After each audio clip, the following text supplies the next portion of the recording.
সবাইকে আসসালামু আলাইকুম। মাহে রমজানের শুভেচ্ছা জানিয়ে আজকে আমার রেসিপিটি শুরু করছি। প্রতিদিন ভাজা পোড়া না খেয়ে ইফতারিতে আপনারা মাঝে মাঝে এরকম আইটেম রাখতে পারেন। আশা করছি সকলের কাছে ভীষণ পছন্দ হবে। আবার এই খাবারগুলো পছন্দ করে না আসলে এমন মানুষ খুঁজে পাওয়া যাবে না। ভিডিওটি ভালো লাগলে লাইক শেয়ার কমেন্ট করতে ভুলবেন না। চলে এলাম আমি পুরো রেসিপিতে। আজকে ভাকা তৈরি করার জন্য আমি এখানে ভাতের চালে খুদ নিয়েছি। তো 1 কেজি পরিমাণের চালকে আমি ধুয়ে ভিজিয়ে রেখেছিলাম প্রায় 20 মিনিটের মতো, তারপরে পানিটা ঝরতে রেখে দিয়েছি। এখন আমি ভাকাটা তৈরি করতে চলে যাব। চুলায় একটি হাঁড়ি বসিয়ে এখানে আধা কাপের মতো সয়াবিন তেল দিয়ে দিলাম। তেলটা যখন গরম হয়ে যাবে তখন এখানে দিয়ে দিতে হবে শুকনো মরিচ। কিছু শুকনো মরিচ দিলে এর টেস্টটা খুবই ভালো আসে। সেই সাথে 1 মুঠ পরিমাণে পেঁয়াজ কুচি দিয়ে দিলাম।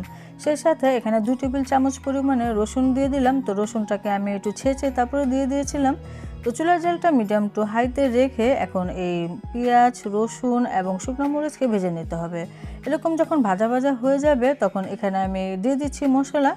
নিজেদের স্বাদ অনুযায়ী লবণ দিতে হবে। আমি এখানে 2 চা চামচ লবণ দিয়ে দিলাম। সেই সাথে 1 চা চামচ মরিচের গুঁড়া এবং 1 চা চামচ হলুদের গুঁড়া এবং সেই সাথে ধনিয়া গুঁড়া দিয়ে দিলাম 1 চা চামচ। সব কিছু দিয়ে সামান্য একটু পানি দিয়ে দিলাম।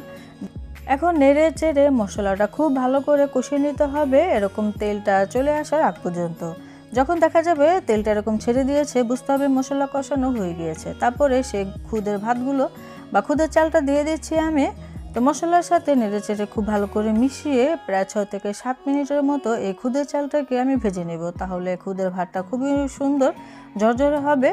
তো ভাজা হয়ে গিয়েছে। এখন আমি পানি দিয়ে দিচ্ছি। 4 কাপ চালের জন্য আমি এখানে 7 কাপ পরিমাণে পানি দিয়ে দিলাম। চালটা যেহেতু আমি 20 মিনিটের মতো ভিজিয়ে রেখেছিলাম সেজন্য 1 কাপ পরিমাণে পানি কমিয়ে দিতে হবে, তাহলে খুদে ভাত ঝরঝরে হবে। এখানে আমি কিছু কাঁচামরিচ দিয়ে দিলাম, ফ্লেভারটা ভালো আসবে। এখন নেড়ে চেড়ে মিশিয়ে দিতে হবে। তারপরে ঢাকনা দিয়ে ঢেকে চুলার জালটা হাইতে রেখে বলক আনিয়ে নিতে হবে। তো কিছুক্ষণ পরে ঢাকনাটা উঠিয়ে নিলাম। বলক এসে গিয়েছে, পানিটা হালকা টেনে গিয়েছে। এখন আবারও একটু নেড়ে চেড়ে দিতে হবে। চুলার জালটা এখনও একটু বাড়তিতেই থাকবে। আর এই অবস্থায় আপনারা লবণটা চেক করে নেবেন, যদি প্রয়োজন হয় দিয়ে দিতে হবে। আবারও ঢেকে অপেক্ষা করছি পানিটা মাখা মাখা হয়ে আসার আগ পর্যন্ত। তো ঢাকনাটা উঠে আমি আবারও একটু নেড়ে চেড়ে দিচ্ছি। পানিটা কিন্তু চালের সাথে এখন মাখা মাখা হয়ে গিয়েছে। এখন চুলার জালটাকে কমিয়ে দিতে হবে। এখন নেড়ে চেড়ে আমি একটু সমান করে দিচ্ছি। আর এখন দমে দিতে হবে। চুলার জালটা একবারে লোতে রাখবো। তো হাঁড়ি পাতলা হলে হাঁড়ির নিচে একটি স্টিলের তাওয়া বা স্টিলের প্লেট দিয়ে দিতে পারেন। তো আমি ফিরে এলাম প্রায় 20 মিনিট পর। দমে রেখেছিলাম আর মাঝখানে আমি একবার নেড়ে চেড়ে দিয়েছিলাম। 20 মিনিট দমে রাখলে ভাকাটা এরকম সুন্দর ঝরঝরে হয়ে যাবে।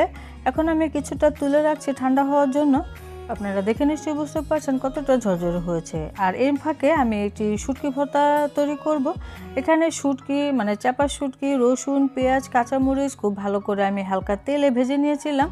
তো সেই শুটকি ভর্তাটাই আজকে আমি বাটনায় তৈরি করব। তবে আপনারা চাইলে শিলপাটায় বা ব্লেন্ডারও তৈরি করতে পারেন। আর এই শুটকি ভর্তার রেসিপিটি আমি কিছুদিন আগে আপলোড করেছিলাম, আপনারা চাইলে আমার চ্যানেলে ঘুরে আসতে পারেন।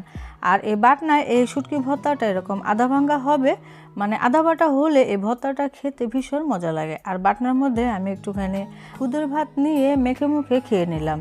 পাটা বলেন আর এই বাটনা বলেন, ভর্তা বানানোর পরে একটু মেখে মুখে খেতে ভীষণ মজা লাগে। কার কার পছন্দ আমাকে অবশ্যই কমেন্টে জানাবেন।